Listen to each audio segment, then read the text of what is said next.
Fala galera que sempre nos acompanha aqui pelo Periscope, beleza? Como é que vocês estão? Novo de loja, primeira de luxo, só o babalu, só o mi da pipoca? Pois é, crianças, estamos de volta aqui no Periscope para bater um papo com vocês sobre uma pergunta que eu recebi lá no sua mensagem. Eu sei que a galera já sabe, mas pode ser que apareça algum desavisado aí achando estranho porque é que às 19 horas e 49 minutos aqui no Recife, 20 horas e 49 minutos, horário brasileiro de verão. Por que é que eu tô de óculos escuro? Galera que me acompanha aqui no Periscope, a galera que me acompanha lá nas aulas do SES sabe que eu tô fazendo um tratamentozinho aqui no olho. Eu tive um probleminha aqui no olho e meu olho tá inchado, então eu tenho que usar óculos escuro porque está horrível, beleza? Sei que vocês sabem, mas só para ninguém dizer, esse homem tá doido, diabo é isso, tá embriagado, uma hora dessa da noite usando óculos escuros, diabo é isso, macho? É fã de Valdir Soriano, né? Valdir Soriano forever? Não, não é, por uma questão meramente de necessidade de tratamento de saúde. Tem colírio? Não tem, eu tô usando 4 tipos diferentes de colírio,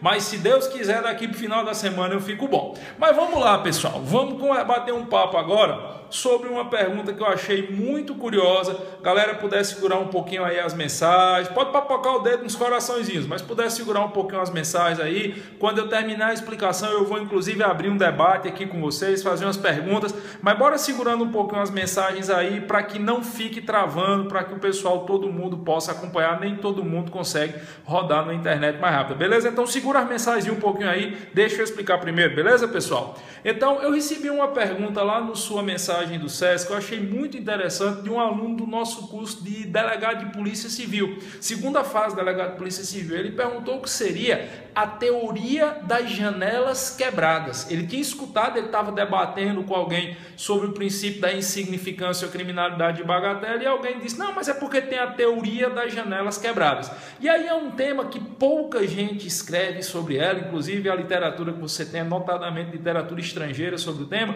e eu resolvi bater um papo com vocês, porque vai que aparece numa prova de magistratura, numa prova de Ministério Público, numa prova de segunda fase de DPC, e aí você já sabe a que se refere, principalmente sabe como discorrer sobre ela. Para eu lhe explicar sobre a teoria das janelas quebradas, eu tenho que lhe contar uma experiência sociológica que foi feita no final dos anos 80 nos Estados Unidos. Essa teoria, inclusive, é uma teoria derivada do direito norte-americano, que depois foi implementado no direito canadense e que aos poucos se espalhou pelo restante do mundo, não em todos os ordenamentos jurídicos. E ela é baseada numa experiência sociológica. A experiência sociológica foi o seguinte: um grupo de pesquisadores, não da área de direito, mas da área de sociologia, colocou 2 veículos absolutamente idênticos estacionados em via pública em 2 localidades diferentes dos Estados Unidos. O pessoal pegou um veículo e colocou no Bronx, no bairro do Bronx, num cruzamento de 2 ruas residenciais no bairro do Bronx, lá em Nova York, e colocou no mesmo dia, na mesma hora, o mesmo veículo no cruzamento de 2 ruas residenciais na cidade de Palo Alto, na Califórnia.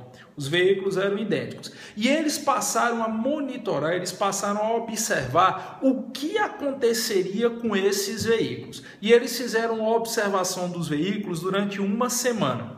O veículo que foi estacionado no Bronx, nas primeiras 24 horas que ele estava estacionado lá, ele teve as calotas do veículo roubadas. E ao final das 72 primeiras horas, o veículo tinha sido arrombado, tinham levado os bancos do veículo, o sistema de som, todos os 4 pneus, levantaram o veículo com macaco, colocaram lá em cima de uns ferros lá e levaram as rodas, levaram os pneus, o carro foi depenado. Levou exatamente 72 horas para o veículo ser completamente depenado, sendo que nas primeiras 24 horas já tinha existido o furto das calotas do veículo.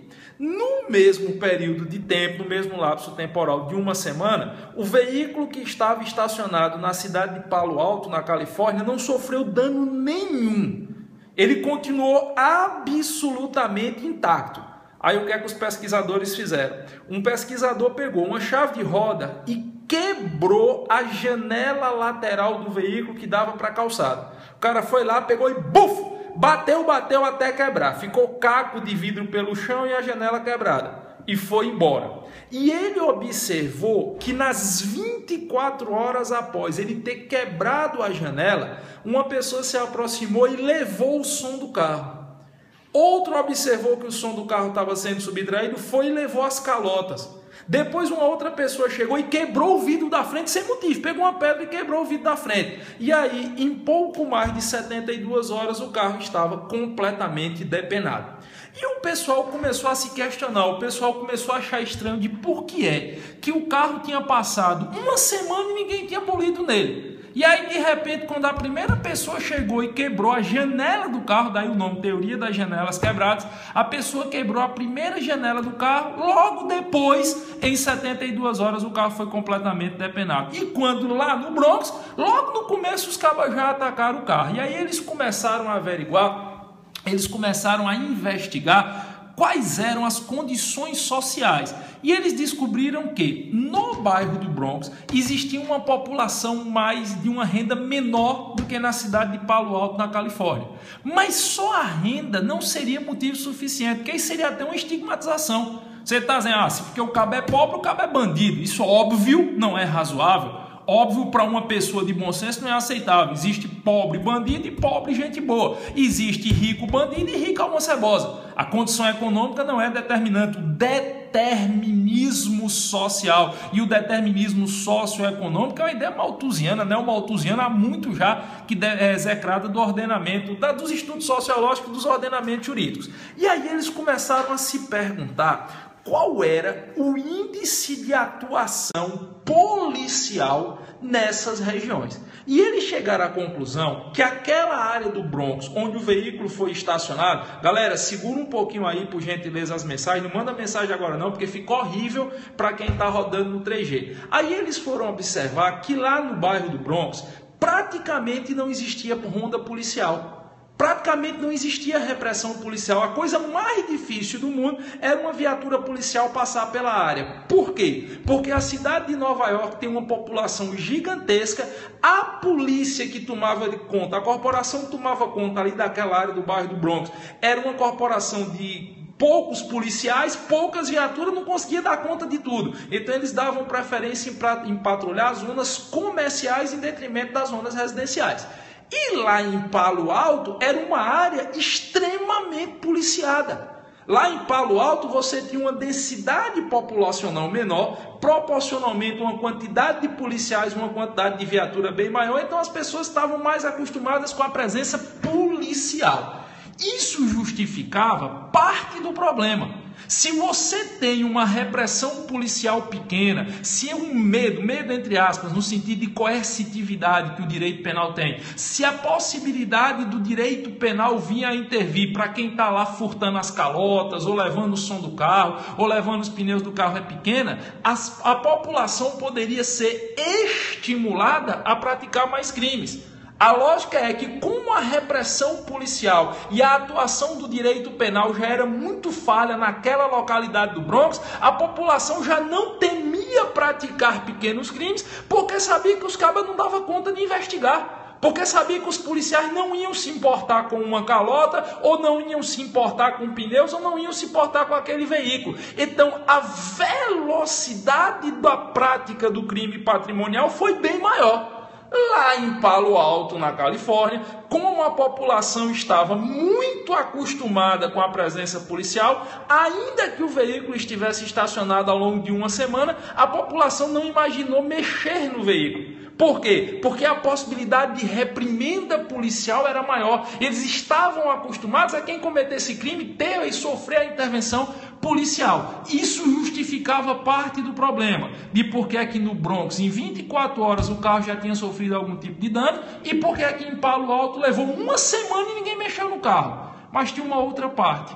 Depois que o cara chegou lá em Palo Alto e quebrou o vidro do carro, em 72 horas o carro estava todo depenado. E aí eles chegaram à conclusão de que, se existe o temor do direito penal intervir na vida das pessoas, e aí especificamente através da aparelhagem policial, mas esse temor deixa de existir a partir do momento que o primeiro indivíduo pratica uma conduta delituosa e não acontece nada com ele, Se a população diz, porra, o carro tá ali, mas eu não vou mexer não, que é bronca para mim. Aí a primeira pessoa vai lá, quebra a janela do carro e não tem nada com ela, os demais estariam estimulados a também agir delituosamente.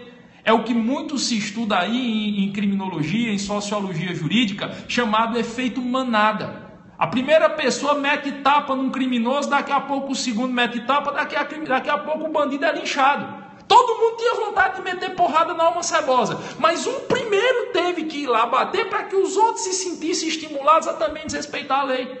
É aquela história da baderna, da bagunça, do quebra-quebra. O quebra-quebra sempre começa com alguém. Alguém que teve a coragem de pegar a pedra e jogar na vidraça do prédio. E aí o outro pegou uma outra pedra, daqui a pouco estava todo mundo rebolando pedra na vidraça do prédio. Foi essa a conclusão que se chegou, que a criminalidade ela é estimulada. Primeiro, e isso eu não estou dizendo que seja certo ou errado, eu estou dizendo que foi a conclusão que os pesquisadores lá chegaram, que a criminalidade seria estimulada, primeiro, pela falta de repressão primária. E quem é que exerce repressão primária? As autoridades policiais. Quanto menos repressão primária você tem, e aí trazendo isso para o Brasil, repressão primária seria a atuação, em primeiro momento, da polícia militar, que é quem exerce em território brasileiro o policiamento ostensivo, assim como a Polícia Rodoviária Federal, a Polícia Ferroviária Federal. Sempre que no Brasil nós falarmos em contenção primária, em repressão primária, nós estamos falando nas polícias ostensivas, bem como na chamada repressão secundária, que é feita pelas polícias judiciárias, Polícia Civil, Polícia Federal e por aí vai. Então, por estas conclusões que receberam o nome genérico de teoria das janelas quebradas, a criminalidade seria estimulada, primeiro, pela falta de contenção primária. Quanto menos aparato policial de contenção primária você tenha, quanto menor for a presença do poder da polícia junto à coletividade, mais a bandidagem estaria estimulada. E segundo, pelo fato de alguém cometer um delito naquela coletividade e não ser punido. Em tese, por essa teoria das janelas quebradas, se o primeiro indivíduo que foi lá com a chave de roda e quebrou a janela do carro tivesse sido capturado e tivesse sido punido, o segundo estaria desestimulado a ir lá levar o som do carro. O terceiro estaria desestimulado a quebrar o vidro da frente do veículo. Então, pela teoria das janelas quebradas, você poderia explicar a mancha criminal de uma localidade, a maior ou menor incidência de crimes, pela observação desse binômio. Pela análise desses dois elementos, a relação seria primeiro inversamente proporcional à presença policial. Quanto mais presença ostensiva da polícia fazendo contenção primária você tem, menor, pela teoria das janelas quebradas, não estou dizendo que seja certo ou errado, menor seria a predisposição da coletividade em cometer crimes. E, segundo, se as pessoas que efetivamente infringem a norma penal, elas forem rapidamente punidas, as demais pessoas seriam desmotivadas a cometerem crimes. Essa teoria das janelas quebradas, ela ganhou tanta força nos Estados Unidos, ela foi tão difundida e aceita, vamos dizer assim, que quando o prefeito Rudolph Giuliani se elegeu como prefeito de Nova York, e aí um detalhe, só para vocês terem uma ideia, a renda da cidade de Nova York, administrada pelo prefeito, ela é maior do que a dos 9 estados nordestinos. Se você somar a arrecadação de tributos dos 9 estados que compõem a região Nordeste, não dá a arrecadação de imposto só da cidade de Nova York. Então, o cara se eleger prefeito da cidade de Nova York, patrão, ele vai botar uma renda boa no bolso para administrar enquanto órgão público, claro.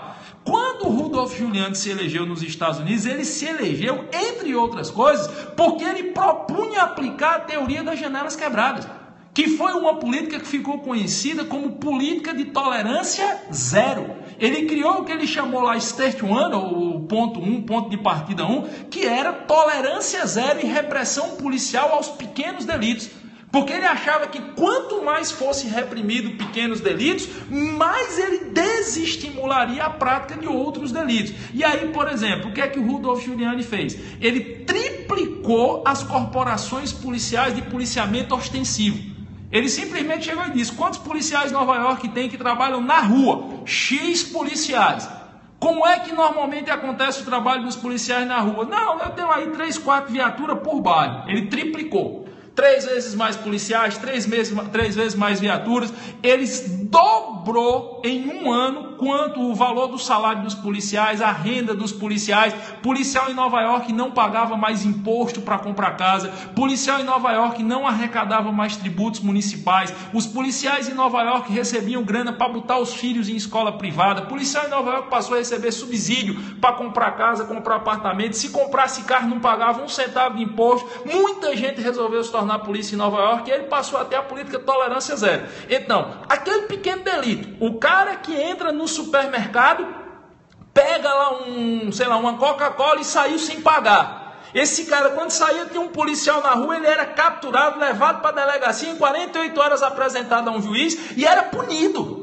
Ou ia para a cadeia, ou pagava uma multa, mas ele era punido ligeiro. A polícia trabalhava junto com as autoridades judiciárias da cidade, algo como muito distante, mas apenas a título de analogia, como uma audiência de custódia que nós hoje temos no Brasil. O cara é capturado em flagrante delito e em até 24 horas ele deve ser submetido à audiência de custódia. Só que eu sou muito crítico em relação à audiência de custódia, porque eu acho que a audiência de custódia bate muito em cima do trabalho policial. A alma cebosa sempre é pobre coitada na audiência de custódia. Hoje o cara chega na audiência de custódia aqui no Brasil para averiguar a legalidade do flagrante. Lá com a política de tolerância zero, com a teoria das janelas quebradas do Rudolf Giuliani, o cara quando ia apresentado ao juiz em até 48 horas já era para ser julgado. Salvo, claro, se fosse um homicídio, um latrocínio, mas os crimes menores, o cara já saía em 48 horas condenado e ia cumprir a pena e não tinha pantinha. Quanto é aqui a multa?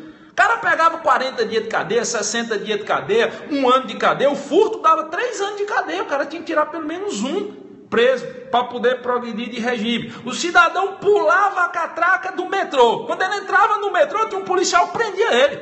E ele era preso, ele era punido por ter pulado a catraca do metrô. O cidadão cuspia no chão, tinha uma multa porque ele tinha cuspido no chão. O cidadão gritava com o vizinho, a polícia lá levava ele para a cadeia. E essa política de tolerância zero reduziu, eu não estou dizendo que seja certo ou errado, isso é um fato histórico, reduziu a mancha criminal da cidade de Nova York.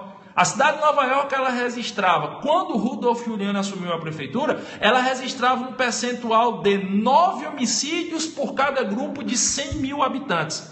Um ano depois, esse percentual tinha caído para 3 homicídios para cada grupo de 100 mil habitantes. E Nova York se tornou uma das cidades mais seguras do mundo. Salvo questão de ataque terrorista que não tem nada a ver com a atuação policial. Só que as pessoas começaram a dizer que se tratava da criação de um Estado policial. As pessoas começaram a comparar, por exemplo, essa teoria das janelas quebradas ao Estado draconiano. Essa expressão surgiu muito lá, principalmente entre as partes mais progressistas do Partido Republicano. Começaram a dizer que o Rudolf Giuliani estava querendo implantar dentro dos Estados Unidos, ou pelo menos dentro da cidade de Nova York, um Estado draconiano. Para a galera que não lembra o que é Estado draconiano, para a galera que não lembra, o pessoal aqui fica mandando mensagem besta aqui, bicho, você não é obrigado a me assistir no Periscope não, eu estou aqui comentando um tema que pode cair em prova de concurso, não quer sair, vai assistir novela, mas respeita quem está assistindo aqui, beleza pessoal? Não leva mal não, mas tem umas criaturas que, pelo amor de Deus, a gente está discutindo um tema sério aqui, um tema sobre o qual tem pouca literatura. Eu estou aqui, eu parei para ler inglês, pedi a minha professora Clara para me ajudar a trazer algumas coisas para trazer para vocês, e os caras vêm aqui e falam merda, mas tudo bem, vamos lá. Vamos continuar porque meu objetivo é com a educação, meu objetivo é com as pessoas de bom senso e meu objetivo é com a difusão do direito. Eu amo direito penal, eu amo criminologia, eu amo processo penal e estou aqui para ensinar para quem quiser. Quem não quiser cair fora, não leve a mão não, que você está perdendo seu tempo aqui atrapalhando os outros, tá bom? Então, mas voltando para o que eu estava falando, que Nosso Senhor tem cada qualidade vivente no mundo que me poupe. Então, como eu estava falando, deixa eu tomar o raciocínio agora que eu perdi um pouquinho. Assim, as pessoas começaram a dizer o seguinte, que os caras estavam querendo criar nos Estados Unidos, com essa teoria das janelas quebradas, um Estado draconiano. PLGG, eu não me lembro o que é que significa isso. Eu estudei criminologia há muito tempo, eu não me lembro o que é o Estado draconiano. Lá na Grécia Antiga, na cidade-estado de Atenas, houve uma transição entre a legislatura da democracia ateniense e a ditadura, na época das primeiras guerras que os gregos travaram contra os púnicos e os cartagineses, e aí um legislador chamado Drácon assumiu o governo da cidade de Atenas e ele dizia que para conseguir manter Atenas sob controle, ele prezava criar leis muito rígidas. Daí a expressão leis draconianas ou Estado draconiano. É um Estado muito rígido, que pune demais, ou que pune muito severamente pequenos delitos. E aí a galera começou a dizer que nos Estados Unidos, que na cidade de Nova York, essa teoria das janelas quebradas estava pretendendo criar um Estado draconiano, onde as pessoas podiam passar um ano preso por terem furtado uma Coca-Cola, onde as pessoas podiam passar 50, 60 dias encarceradas porque gritaram com um vizinho. Quem é defensor até hoje dessa teoria das janelas quebradas dizem não, mas a criminalidade caiu. É melhor que as pessoas fiquem com medo de ser punidas e que sejam punidas de forma muito severa para que eu, pessoa de bem trabalhadora, não corra risco. E os outros disseram não, mas deve existir um bom senso na hora da punição. Essa teoria das janelas quebradas, ela é sempre levantada aqui no Brasil em contrapartida ao princípio da insignificância. O Brasil, ele não foi no caminho da teoria das janelas quebradas. Quem foi nesse caminho? Os Estados Unidos, ou pelo menos alguns estados norte-americanos. A Inglaterra usou a sua versão da teoria das janelas quebradas. Alguns países, como por exemplo a Suécia, se utilizou dele. Parte do Canadá usou a teoria das janelas quebradas. A Colômbia, por incrível que pareça, a Colômbia, com a eleição do presidente Gaviria, usou essa teoria das janelas quebradas, principalmente para reprimir o narcotráfico. Mas aqui no Brasil, nos últimos 10, 15 anos, nós fomos no sentido oposto. Nós seguimos o princípio da insignificância ou criminalidade de bagatela, que é um princípio derivado lá do direito alemão, como muita coisa que nós temos no Brasil é derivada do direito alemão, e por esse princípio da insignificância ou criminalidade de bagatela, o direito penal deve se abster de buscar responsabilizar condutas ínfimas, condutas menores, e o princípio da insignificância é amplamente aceito pelo STF. O STF diz que se você tem mínima ofensividade da conduta, ausência de periculosidade da ação, reduzido o grau de reprovabilidade do comportamento e inexpressividade da lesão jurídica provocada, a insignificância deve ser reconhecida.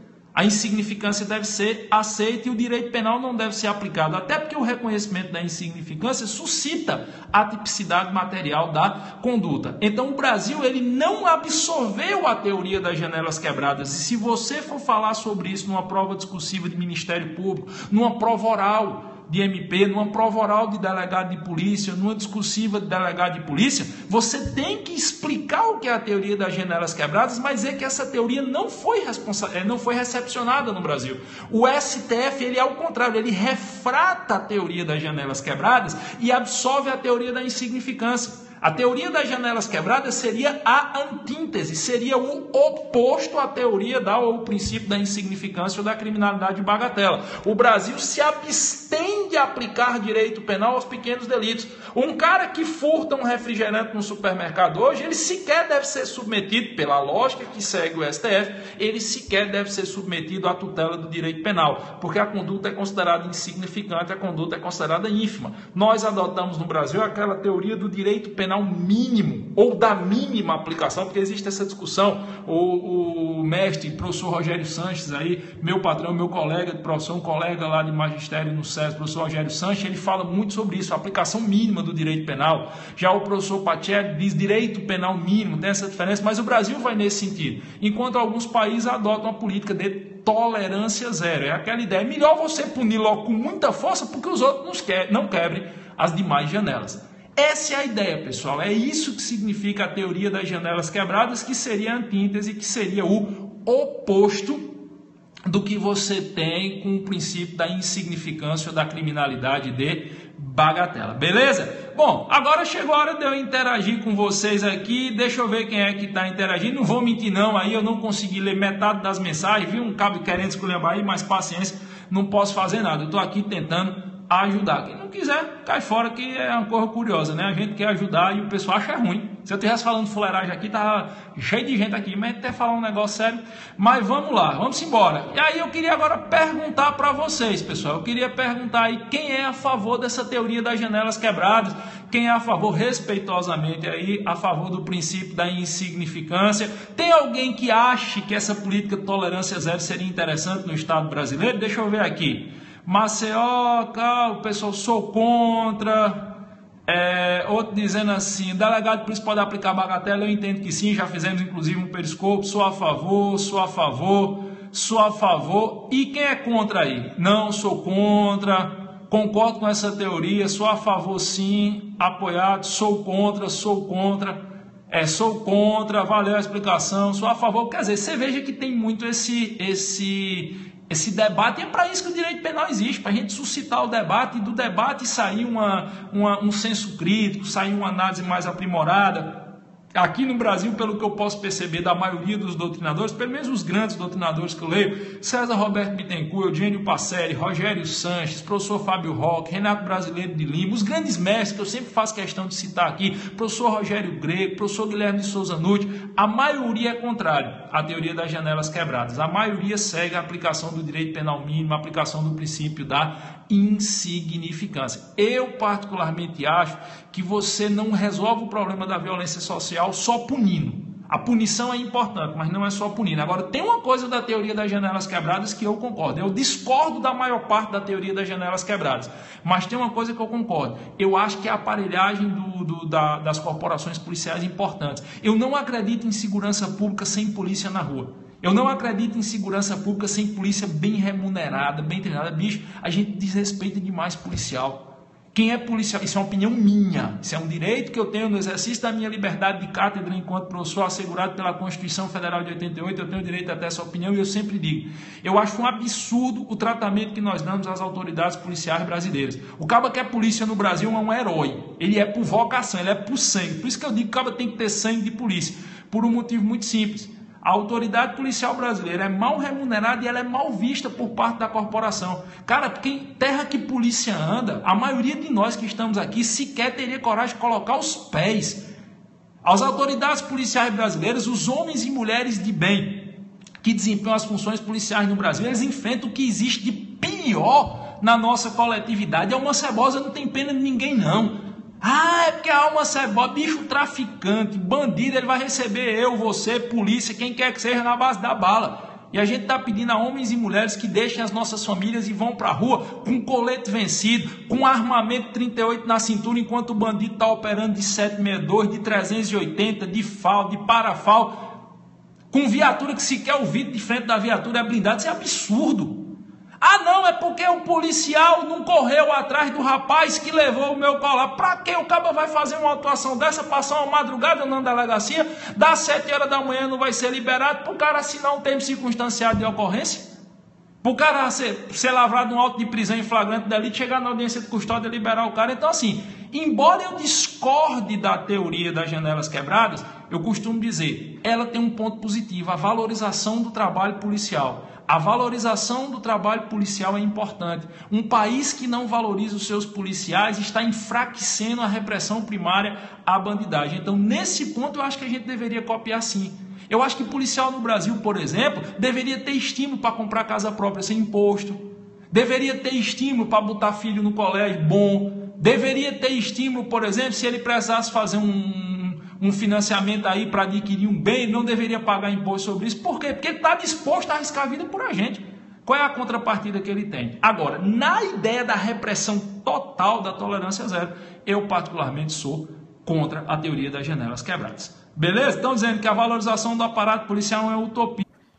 Fala, galera que sempre nos acompanha aqui pelo Periscope, beleza? Como é que vocês estão? Novo de loja, primeira de luxo, só o Babalu, só o Mi da Pipoca? Pois é, crianças, estamos de volta aqui no Periscope para bater um papo com vocês sobre uma pergunta que eu recebi lá na sua mensagem. Eu sei que a galera já sabe, mas pode ser que apareça algum desavisado aí achando estranho, porque é que às 19 horas e 49 minutos aqui no Recife, 20 horas e 49 minutos, horário brasileiro de verão. Por que é que eu estou de óculos escuro? Galera que me acompanha aqui no Periscope, a galera que me acompanha lá nas aulas do SES, sabe que eu estou fazendo um tratamentozinho aqui no olho. Eu tive um probleminha aqui no olho e meu olho está inchado, então eu tenho que usar óculos escuros porque está horrível, beleza? Sei que vocês sabem, mas só para ninguém dizer, esse homem tá doido, diabo é isso, tá embriagado, uma hora dessa da noite usando óculos escuros, diabo é isso, macho? É fã de Valdir Soriano, né? Valdir Soriano forever? Não, não é, por uma questão meramente de necessidade de tratamento de saúde. Tem colírio? Não tem, eu tô usando 4 tipos diferentes de colírio,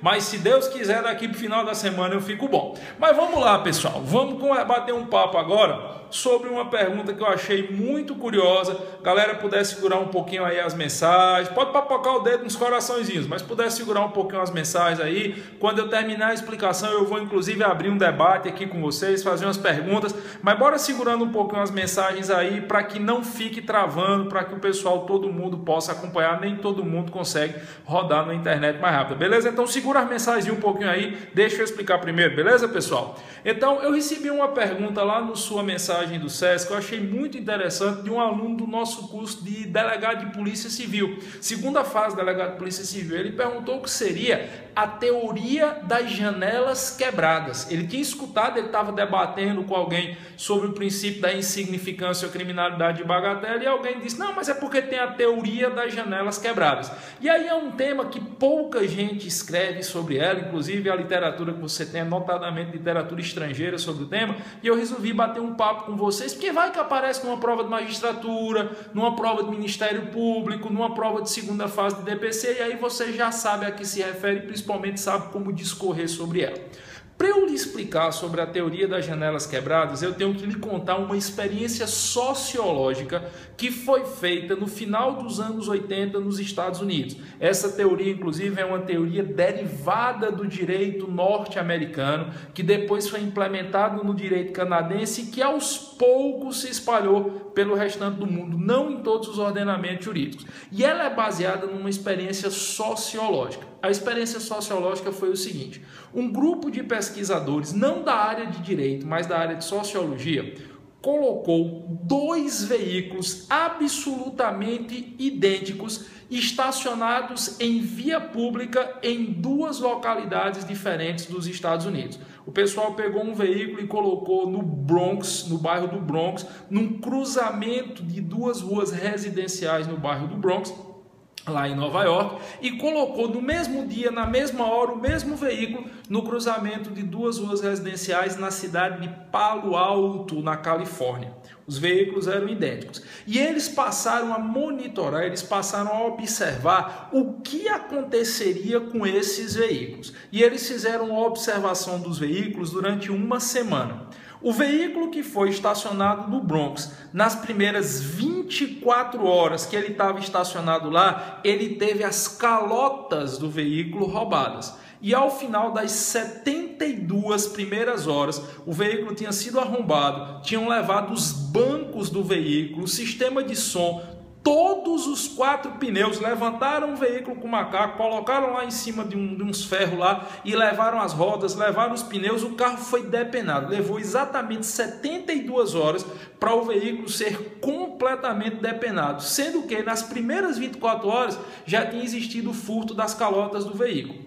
No mesmo período de tempo, no mesmo lapso temporal de uma semana, o veículo que estava estacionado na cidade de Palo Alto, na Califórnia, não sofreu dano nenhum. Ele continuou absolutamente intacto. Aí o que é que os pesquisadores fizeram? Um pesquisador pegou uma chave de roda e quebrou a janela lateral do veículo que dava para a calçada. O cara foi lá, pegou e buf! Bateu até quebrar. Ficou caco de vidro pelo chão e a janela quebrada. E foi embora. E ele observou que nas 24 horas após ele ter quebrado a janela, uma pessoa se aproximou e levou o som do carro. Outro observou que o som do carro estava sendo subtraído, foi e levou as calotas. Depois uma outra pessoa chegou e quebrou o vidro da frente sem motivo, pegou uma pedra e quebrou o vidro da frente. E aí, em pouco mais de 72 horas, o carro estava completamente depenado. E o pessoal começou a se questionar, o pessoal começou a achar estranho de por que é que o carro tinha passado uma semana e ninguém tinha bolido nele. E aí, de repente, quando a primeira pessoa chegou e quebrou a janela do carro, daí o nome, teoria das janelas quebradas, a pessoa quebrou a primeira janela do carro, logo depois, em 72 horas, o carro foi completamente depenado. E quando lá no Bronx, logo no começo, os cabas já atacaram o carro. E aí eles começaram a averiguar, eles começaram a investigar quais eram as condições sociais. E eles descobriram que no bairro do Bronx existia uma população mais de uma renda menor do que na cidade de Palo Alto, na Califórnia. Mas só a renda não seria motivo suficiente, porque isso seria até uma estigmatização. Você está dizendo, se porque o cabo é pobre, o cabo é bandido. Isso, óbvio, não é razoável. Óbvio, para uma pessoa de bom senso não é aceitável. Existe pobre bandido e pobre gente boa. Existe rico bandido e rico alma cebosa. A condição econômica não é determinante. O determinismo social e o determinismo socioeconômico é uma ideia malthusiana, neo-malthusiana, há muito já que é execrada do ordenamento, dos estudos sociológicos, dos ordenamentos jurídicos. E aí eles começaram a se perguntar qual era o índice de atuação policial nessas regiões. E eles chegaram à conclusão que aquela área do Bronx, onde o veículo foi estacionado, galera, segura um pouquinho aí, por gentileza, as mensagens, não manda mensagem agora não, porque fica horrível para quem está rodando no 3G. Aí eles foram observar que lá no bairro do Bronx, praticamente não existia ronda policial. Praticamente não existia repressão policial. A coisa mais difícil do mundo era uma viatura policial passar pela área. Por quê? Porque a cidade de Nova York tem uma população gigantesca. A polícia que tomava conta, a corporação que tomava conta ali daquela área do bairro do Bronx, era uma corporação de poucos policiais, poucas viaturas, não conseguia dar conta de tudo. Então eles davam preferência em patrulhar as zonas comerciais em detrimento das zonas residenciais. E lá em Palo Alto era uma área extremamente policiada. Lá em Palo Alto você tinha uma densidade populacional menor, proporcionalmente uma quantidade de policiais, uma quantidade de viatura bem maior, então as pessoas estavam mais acostumadas com a presença policial. Isso justificava parte do problema. Se você tem uma repressão policial pequena, se é um medo entre aspas, no sentido de coercitividade que o direito penal tem, se a possibilidade do direito penal vir a intervir para quem está lá furtando as calotas, ou levando o som do carro, ou levando os pneus do carro é pequena, a população poderia ser estimulada a praticar mais crimes. A lógica é que, como a repressão policial e a atuação do direito penal já era muito falha naquela localidade do Bronx, a população já não temia praticar pequenos crimes, porque sabia que os cabas não davam conta de investigar. Porque sabia que os policiais não iam se importar com uma calota, ou não iam se importar com pneus, ou não iam se importar com aquele veículo. Então, a velocidade da prática do crime patrimonial foi bem maior.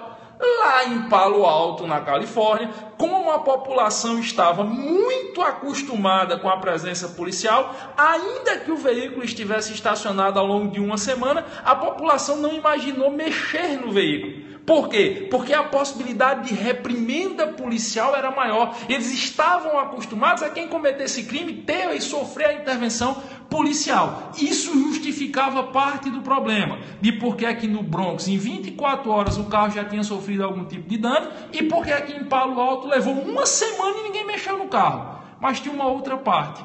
Depois que o cara chegou lá em Palo Alto e quebrou o vidro do carro, em 72 horas o carro estava todo depenado. E aí eles chegaram à conclusão de que se existe o temor do direito penal intervir na vida das pessoas, e aí especificamente através da aparelhagem policial, mas esse temor deixa de existir a partir do momento que o primeiro indivíduo pratica uma conduta delituosa e não acontece nada com ele.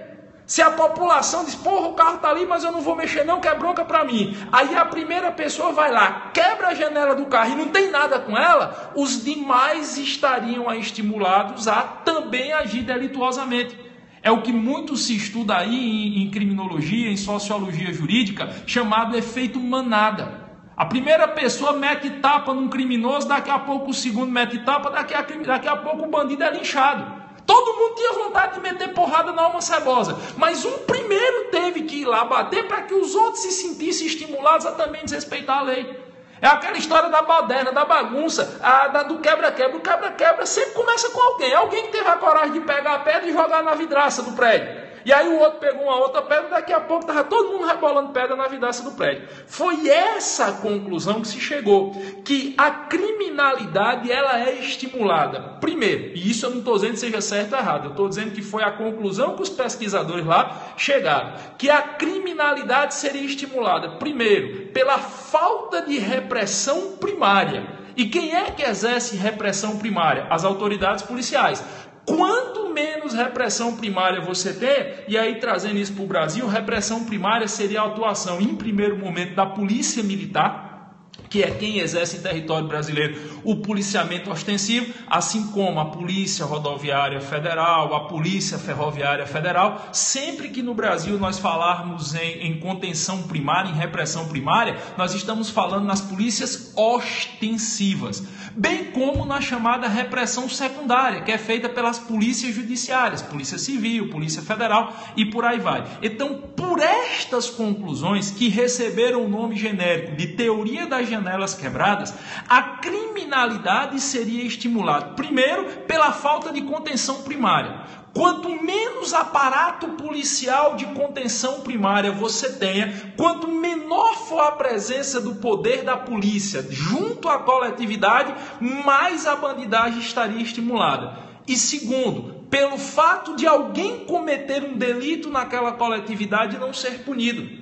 Em tese, por essa teoria das janelas quebradas, se o primeiro indivíduo que foi lá com a chave de roda e quebrou a janela do carro tivesse sido capturado e tivesse sido punido, o segundo estaria desestimulado a ir lá levar o som do carro. O terceiro estaria desestimulado a quebrar o vidro da frente do veículo. Então, pela teoria das janelas quebradas, você poderia explicar a mancha criminal de uma localidade, a maior ou menor incidência de crimes, pela observação desse binômio. Pela análise desses dois elementos, a relação seria primeiro inversamente proporcional à presença policial. Quanto mais presença ostensiva da polícia fazendo contenção primária você tem, menor, pela teoria das janelas quebradas, não estou dizendo que seja certo ou errado, menor seria a predisposição da coletividade em cometer crimes. E, segundo, se as pessoas que efetivamente infringem a norma penal, elas forem rapidamente punidas, as demais pessoas seriam desmotivadas a cometerem crimes. Essa teoria das janelas quebradas, ela ganhou tanta força nos Estados Unidos, ela foi tão difundida e aceita, vamos dizer assim, que quando o prefeito Rudolph Giuliani se elegeu como prefeito de Nova York, e aí um detalhe, só para vocês terem uma ideia, a renda da cidade de Nova York, administrada pelo prefeito, ela é maior do que a dos 9 estados nordestinos. Se você somar a arrecadação de tributos dos 9 estados que compõem a região Nordeste, não dá a arrecadação de imposto só da cidade de Nova York. Então, o cara se eleger prefeito da cidade de Nova York, patrão, ele vai botar uma renda boa no bolso para administrar enquanto órgão público, claro. Quando o Rudolph Giuliani se elegeu nos Estados Unidos, ele se elegeu, entre outras coisas, porque ele propunha aplicar a teoria das janelas quebradas, que foi uma política que ficou conhecida como política de tolerância zero. Ele criou o que ele chamou lá State One, ou ponto de partida 1, que era tolerância zero e repressão policial aos pequenos delitos. Porque ele achava que quanto mais fosse reprimido pequenos delitos, mais ele desestimularia a prática de outros delitos. E aí, por exemplo, o que é que o Rudolph Giuliani fez? Ele triplicou as corporações policiais de policiamento ostensivo. Ele simplesmente chegou e disse: quantos policiais em Nova York tem que trabalham na rua? X policiais. Como é que normalmente acontece o trabalho dos policiais na rua? Não, eu tenho aí 3, 4 viaturas por bairro. Ele triplicou. 3 vezes mais policiais, 3 vezes mais viaturas. Eles dobrou em um ano quanto o valor do salário dos policiais, a renda dos policiais. Policial em Nova York não pagava mais imposto para comprar casa. Policial em Nova York não arrecadava mais tributos municipais. Os policiais em Nova York recebiam grana para botar os filhos em escola privada. Policial em Nova York passou a receber subsídio para comprar casa, comprar apartamento. Se comprasse carro não pagava 1 centavo de imposto. Muita gente resolveu se tornar polícia em Nova York e ele passou até a política de tolerância zero. Então, aquele pequeno delito, o cara que entra no supermercado, pega lá uma Coca-Cola e saiu sem pagar. Esse cara, quando saía, tinha um policial na rua, ele era capturado, levado para a delegacia, em 48 horas apresentado a um juiz e era punido. Ou ia para a cadeia, ou pagava uma multa, mas ele era punido ligeiro. A polícia trabalhava junto com as autoridades judiciárias da cidade, algo como muito, mas muito distante, mas apenas a título de analogia, como uma audiência de custódia que nós hoje temos no Brasil. O cara é capturado em flagrante delito e em até 24 horas ele deve ser submetido à audiência de custódia. Só que eu sou muito crítico em relação à audiência de custódia, porque eu acho que a audiência de custódia bate muito em cima do trabalho policial. A alma cebosa sempre é pobre coitada na audiência de custódia. Hoje o cara chega na audiência de custódia aqui no Brasil para averiguar a legalidade do flagrante. Lá com a política de tolerância zero, com a teoria das janelas quebradas do Rudolf Giuliani, o cara quando ia apresentado ao juiz em até 48 horas já era para ser julgado. Salvo, claro, se fosse um homicídio, um latrocínio, mas os crimes menores, o cara já saía em 48 horas condenado e ia cumprir a pena e não tinha pantinha. Ah, quanto é aqui a multa? O cara pegava 40 dias de cadeia, 60 dias de cadeia, 1 ano de cadeia. O furto dava 3 anos de cadeia. O cara tinha que tirar pelo menos um preso para poder progredir de regime. O cidadão pulava a catraca do metrô. Quando ele entrava no metrô, tinha um policial que prendia ele. E ele era preso, ele era punido por ter pulado a catraca do metrô. O cidadão cuspia no chão, tinha uma multa porque ele tinha cuspido no chão. O cidadão gritava com o vizinho, a polícia lá levava ele para a cadeia. E essa política de tolerância zero reduziu, eu não estou dizendo que seja certo ou errado, isso é um fato histórico, reduziu a mancha criminal da cidade de Nova York. A cidade de Nova York, ela registrava, quando o Rudolf Giuliani assumiu a prefeitura, ela registrava um percentual de 9 homicídios por cada grupo de 100 mil habitantes. Um ano depois, esse percentual tinha caído para 3 homicídios para cada grupo de 100 mil habitantes. E Nova York se tornou uma das cidades mais seguras do mundo. Salvo questão de ataque terrorista que não tem nada a ver com a atuação policial. Só que as pessoas começaram a dizer que se tratava da criação de um Estado policial. As pessoas começaram a comparar, por exemplo, essa teoria das janelas quebradas ao Estado draconiano. Essa expressão surgiu muito lá, principalmente entre as partes mais progressistas do Partido Republicano. Começaram a dizer que o Rudolf Giuliani estava querendo implantar dentro dos Estados Unidos, ou pelo menos dentro da cidade de Nova York, um Estado draconiano. Para a galera que não lembra o que é Estado draconiano, para a galera que não lembra, ó, o pessoal aqui fica mandando mensagem besta aqui, bicho, você não é obrigado a me assistir no Periscope não, eu estou aqui comentando um tema que pode cair em prova de concurso, não quer sair, vai assistir novela, mas respeita quem está assistindo aqui, beleza, pessoal? Não leva mal não, mas tem umas criaturas que, pelo amor de Deus, a gente está discutindo um tema sério aqui, um tema sobre o qual tem pouca literatura. Eu estou aqui, eu parei para ler inglês, pedi a minha professora Clara para me ajudar a trazer algumas coisas para trazer para vocês, e os caras vêm aqui e falam merda, mas tudo bem, vamos lá. Vamos continuar porque meu objetivo é com a educação, meu objetivo é com as pessoas de bom senso e meu objetivo é com a difusão do direito. Eu amo direito penal, eu amo criminologia, eu amo processo penal e estou aqui para ensinar para quem quiser. Quem não quiser cair fora, não leve a mão não, que você está perdendo seu tempo aqui atrapalhando os outros, tá bom? Então, mas voltando para o que eu estava falando, que Nosso Senhor tem cada qualidade vivente no mundo que me poupe. Então, como eu estava falando, deixa eu tomar o raciocínio agora que eu perdi um pouquinho. Assim, as pessoas começaram a dizer o seguinte, que os caras estavam querendo criar nos Estados Unidos, com essa teoria das janelas quebradas, um Estado draconiano. PLGG, eu não me lembro o que é que significa isso. Eu estudei criminologia há muito tempo, eu não me lembro o que é o Estado draconiano. Lá na Grécia Antiga, na cidade-estado de Atenas, houve uma transição entre a legislatura da democracia ateniense e a ditadura, na época das primeiras guerras que os gregos travaram contra os púnicos e os cartagineses, e aí um legislador chamado Drácon assumiu o governo da cidade de Atenas e ele dizia que para conseguir manter Atenas sob controle, ele precisava criar leis muito rígidas. Daí a expressão leis draconianas ou Estado draconiano. É um Estado muito rígido que pune demais ou que pune muito severamente pequenos delitos.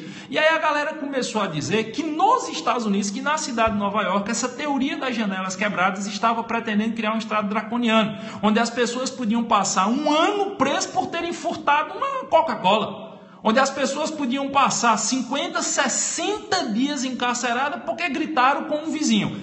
Quem é defensor até hoje dessa teoria das janelas quebradas dizem não, mas a criminalidade caiu. É melhor que as pessoas fiquem com medo de ser punidas e que sejam punidas de forma muito severa para que eu, pessoa de bem trabalhadora, não corra risco. E os outros disseram não, mas deve existir um bom senso na hora da punição. Essa teoria das janelas quebradas, ela sempre é levantada aqui no Brasil em contrapartida ao princípio da insignificância. O Brasil, ele não foi no caminho da teoria das janelas quebradas. Quem foi nesse caminho? Os Estados Unidos, ou pelo menos alguns estados norte-americanos. A Inglaterra usou a sua versão da teoria das janelas quebradas. Alguns países, como por exemplo a Suécia, se utilizou dele. Parte do Canadá usou a teoria das janelas quebradas. A Colômbia, por incrível que pareça, a Colômbia, com a eleição do presidente Gaviria, usou essa teoria das janelas quebradas, principalmente para reprimir o narcotráfico. Mas aqui no Brasil, nos últimos 10, 15 anos, nós fomos no sentido oposto. Nós seguimos o princípio da insignificância ou criminalidade de bagatela, que é um princípio derivado lá do direito alemão, como muita coisa que nós temos no Brasil é derivada do direito alemão, e por esse princípio da insignificância ou criminalidade de bagatela, o direito penal deve se abster de buscar responsabilizar condutas ínfimas, condutas menores, e o princípio da insignificância é amplamente aceito pelo STF. O STF diz que se você tem mínima ofensividade da conduta, ausência de periculosidade da ação, reduzido o grau de reprovabilidade do comportamento e inexpressividade da lesão jurídica provocada, a insignificância deve ser reconhecida.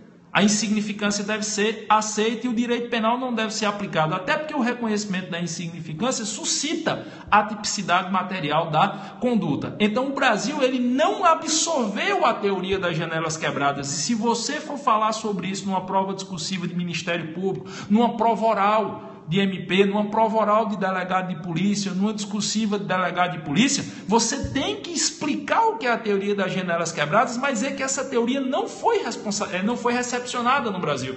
O STF, ele ao contrário, ele refrata a teoria das janelas quebradas e absolve a teoria da insignificância. A teoria das janelas quebradas seria a antítese, seria o oposto à teoria ou princípio da insignificância ou da criminalidade de bagatela. O Brasil se abstém de aplicar direito penal aos pequenos delitos. Um cara que furta um refrigerante no supermercado hoje, ele sequer deve ser submetido, pela lógica que segue o STF, ele sequer deve ser submetido à tutela do direito penal, porque a conduta é considerada insignificante, a conduta é considerada ínfima. Nós adotamos no Brasil aquela teoria do direito penal mínimo, ou da mínima aplicação, porque existe essa discussão. O mestre, professor Rogério Sanches, aí, meu patrão, meu colega de profissão, um colega lá de magistério no SES, professor Rogério Sanches, ele fala muito sobre isso, a aplicação mínima do direito penal. Já o professor Pacelli diz direito penal mínimo, tem essa diferença, mas o Brasil vai nesse sentido, enquanto alguns países adotam uma política de tolerância zero. É aquela ideia, é melhor você punir logo com muita força, porque os outros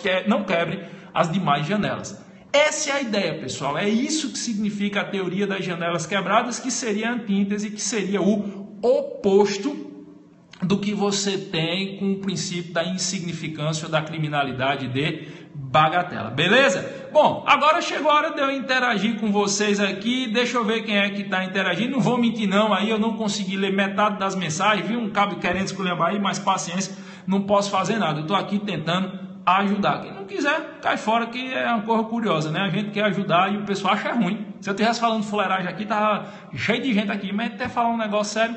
Mas vamos lá, vamos embora. E aí eu queria agora perguntar para vocês, pessoal. Eu queria perguntar aí quem é a favor dessa teoria das janelas quebradas, quem é a favor, respeitosamente, aí, a favor do princípio da insignificância. Tem alguém que ache que essa política de tolerância zero seria interessante no Estado brasileiro? Deixa eu ver aqui. Maceió, o pessoal, sou contra. Outro dizendo assim, delegado de polícia pode aplicar bagatela? Eu entendo que sim, já fizemos inclusive um periscope. Sou a favor, sou a favor, sou a favor. E quem é contra aí? Não, sou contra, concordo com essa teoria, sou a favor sim, apoiado, sou contra, sou contra, valeu a explicação, sou a favor. Quer dizer, você veja que tem muito esse debate, e é para isso que o direito penal existe, para a gente suscitar o debate, e do debate sair um senso crítico, sair uma análise mais aprimorada.